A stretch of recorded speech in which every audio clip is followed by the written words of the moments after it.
Hey everyone, and welcome to this explainer. I want you to take a quick second and just look around.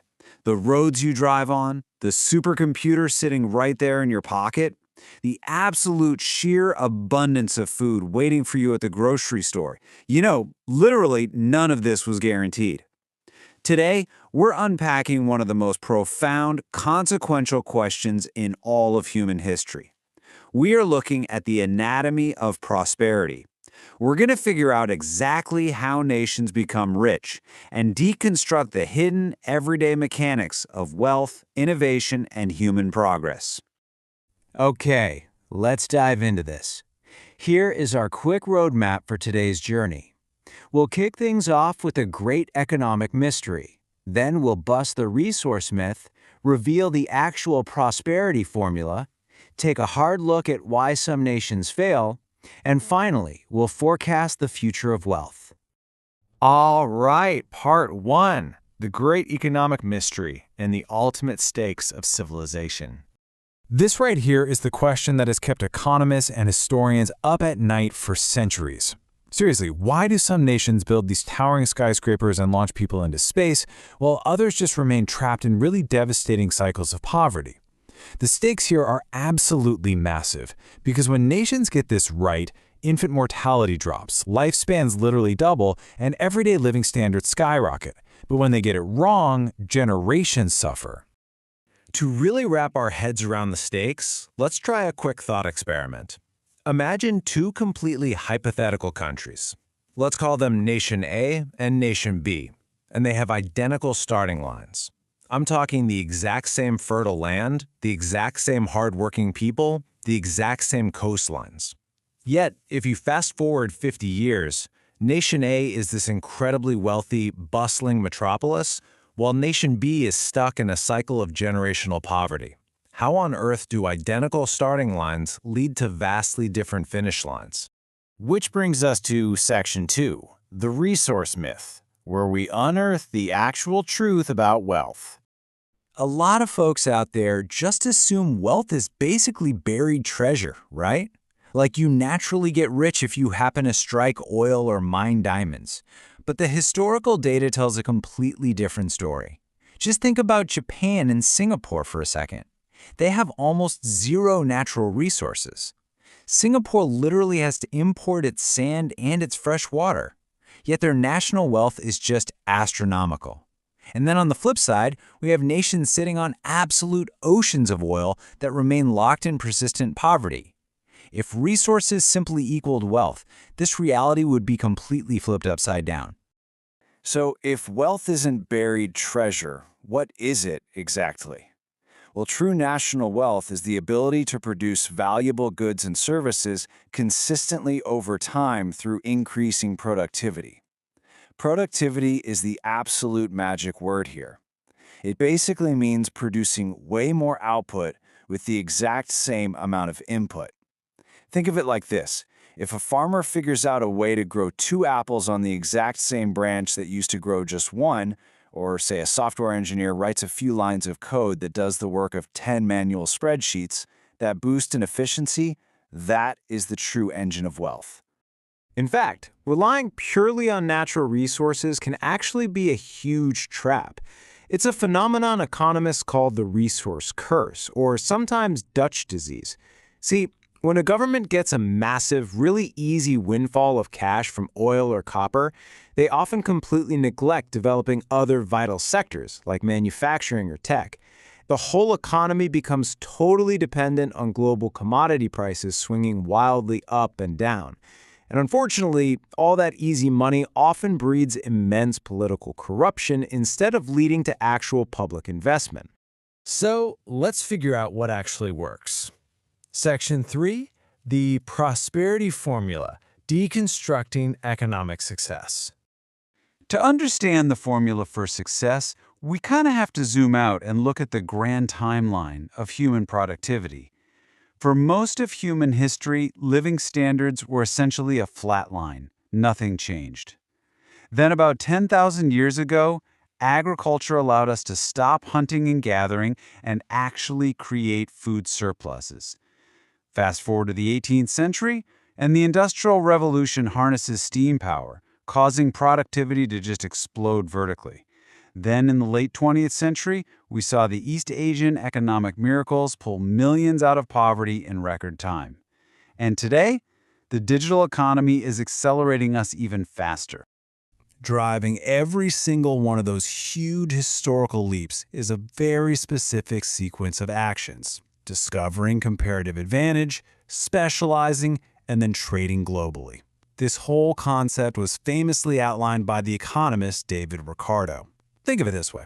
Even if you are the greatest brain surgeon in the world, and somehow you're also the world's fastest typist, it does not make economic sense for you to type your own emails. You specialize in surgery, and you trade some of your income to hire an assistant to type. Suddenly, you both become vastly more productive. On a global scale, trade is the ultimate force multiplier. But trade is really just one ingredient in a much larger recipe. Here is the complete prosperity formula: strong institutions, human capital, capital investment, innovation, global trade, and competitive markets. Now, no nation becomes rich using just one of these pillars. They act together as an ecosystem. You can have the smartest, most highly educated workforce on the planet, but if they aren't protected by reliable laws, or if they don't have competitive markets to actually start their businesses, the whole cycle just breaks and growth stalls out completely. And we can see this exact formula applied across entirely different historical eras. Britain catalyzed global wealth through unprecedented industrial innovation. The USA combined vast capital with fierce competitive entrepreneurship. Japan focused relentlessly on human capital and high-quality manufacturing, and China achieved its massive modern growth by integrating its enormous workforce right into global trade markets. Obviously, these are very different eras and different focuses, but they are all applying the exact same underlying mathematical formula for prosperity. But if you really peel back the layers of all those historical successes, one factor stands head and shoulders above all the rest. The most valuable resource any nation possesses is its people. This is what we call human capital, the collective skills, education, experience, and health of a population. Because in the modern world, the education and the creativity locked inside people's minds are infinitely more valuable than any minerals buried beneath their feet. Which takes us to Section 4, Why Some Nations Fail and the Fragility of Wealth. The profound difference between success and failure almost always comes down to the rules of the game. On one side, we have strong institutions. We're talking secure property rights, reliable courts, predictability. People are willing to take risks to invent new things because they know their rewards are actually protected. On the other side, weak institutions, corruption, arbitrary seizure, and just total uncertainty. I mean, imagine trying to open a simple bakery. Getting a permit takes 2 years of red tape and requires bribing 3 different officials. Who in their right mind would take that risk? Without trust in the rules, innovation just dies. So these are the systemic traps, the true roadblocks to prosperity. Weak property rights, constant political instability, excessive red tape that stops new businesses from ever forming, a lack of basic infrastructure like roads and power grids, and poor education systems. When a nation fails to prosper, it is very rarely because they lack natural resources or human talent. It's because these systemic roadblocks absolutely crush the incentives for everyday people to go out and create value. This is exactly why economic freedom is so intrinsically tied to human prosperity. And that leads us to our final segment, Section 5, The Future of Wealth and How We Navigate the Knowledge Economy. We are currently living through a fundamental, massive shift in how wealth is generated. The industrial economy relied really heavily on finite things: land, factories, physical assets. You were geographically limited. If I own a factory, you cannot own that exact same factory. But the knowledge economy? It's driven by infinite things: algorithms, patents, data, scalable ideas.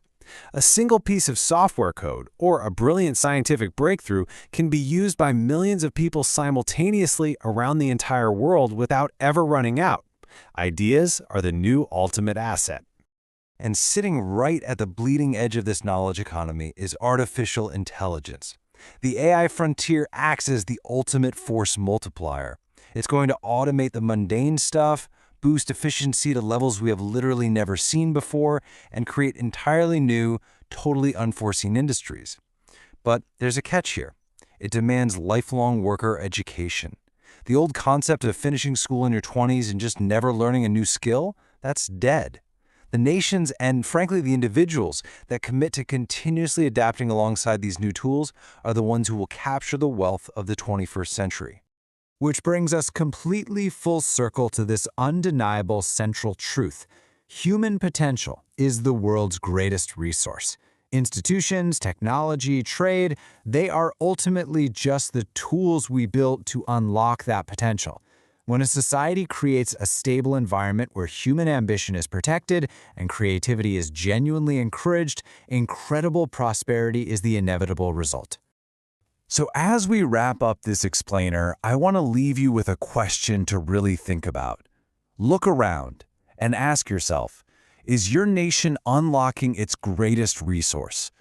Because understanding the anatomy of prosperity is the very first step to actually demanding it. Thanks so much for learning with me today, and keep asking the big questions.